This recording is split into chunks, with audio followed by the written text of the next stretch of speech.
चलिए आगे बढ़ेंगे, बात करेंगे हिजबुल्लाह इजराइल के बीच युद्ध विराम की। जी हां, मध्य पूर्व में नए बारूदी विस्फोट की वजह बन सकता है।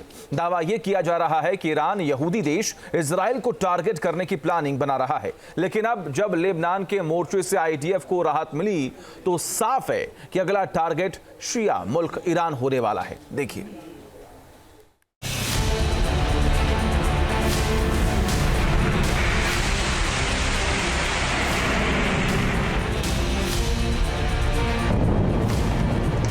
इजरायली शहरों पर बरसती बारूदी आग।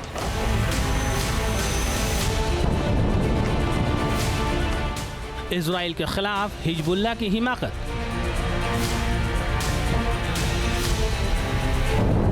नहरिया से तेल अवीव तक हिजबुल्लाह के भीषण हमले।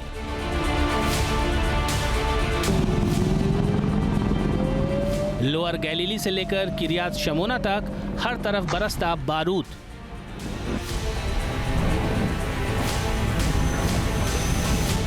आईडीएफ के पलटवार से झुलसता बेरूत।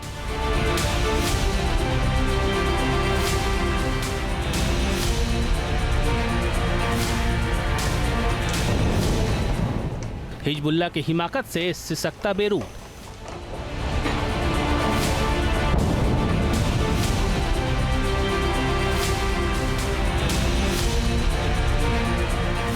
जिस वक्त इजरायली कैबिनेट लेबनान के हिजबुल्लाह के साथ सीज फायर डील फाइनल कर रही थी, उस वक्त नॉर्थ इजराइल की सरहद के दोनों तरफ बारूदी आग बरस रही थी। हिजबुल्लाह के ताबड़तोड़ रॉकेट अटैक के बाद इजरायली सीमा के अंदर अलर्ट सायरन बज रहे थे। चीख पुकार मची थी। इजरायली जनता बंकर में शरण लेने के लिए भाग रही थी। हिजबुल्लाह के टारगेट पर इजराइल का पूरा पश्चिमी इलाका था। दरअसल युद्ध विराम समझौते से ठीक पहले इजरायली डिफेंस फोर्स और हिजबुल्लाह के बीच जोरदार बारूदी वार पलटवार हुआ, लेकिन सीज फायर के ऐलान के साथ अब सरहद पर शांति है।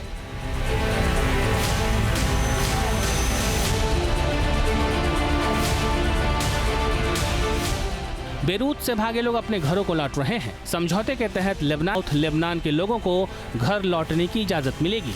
वहीं इजराइल से विस्थापित 60,000 लोग भी अपने घर लौट सकेंगे।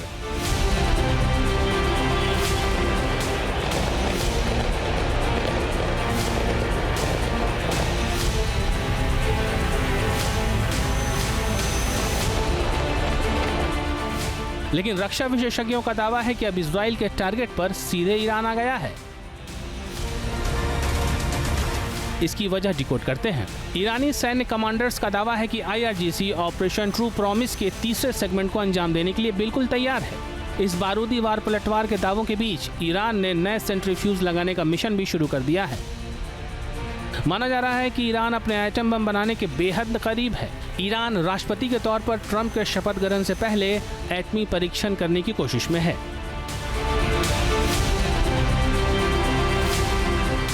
ईरान के नए सेंट्रीफ्यूज को एक्टिव करने का ऐलान ने दुनिया भर में तनाव बढ़ा दिया है। ईरानी ऐलान के बाद इजरायली पलटवार की आशंका जताई जा रही है, क्योंकि इससे पहले भी कई बार इजराइल ईरानी एटॉमिक फैसिलिटी पर हमले कर चुका है।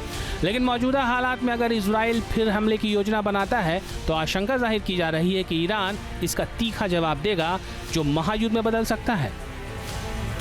हालांकि ईरान के एटमी कार्यक्रम पर अमेरिका और इजराइल की हमेशा नजर रहती है। 2009 में मोसाद ने एक ऑपरेशन के तहत ईरानी सेंट्रीफ्यूज में मॉलवेयर डाल दिया था, जिससे ईरान के एटमी प्रोग्राम को खासी चोट पहुंची थी। Team news nation.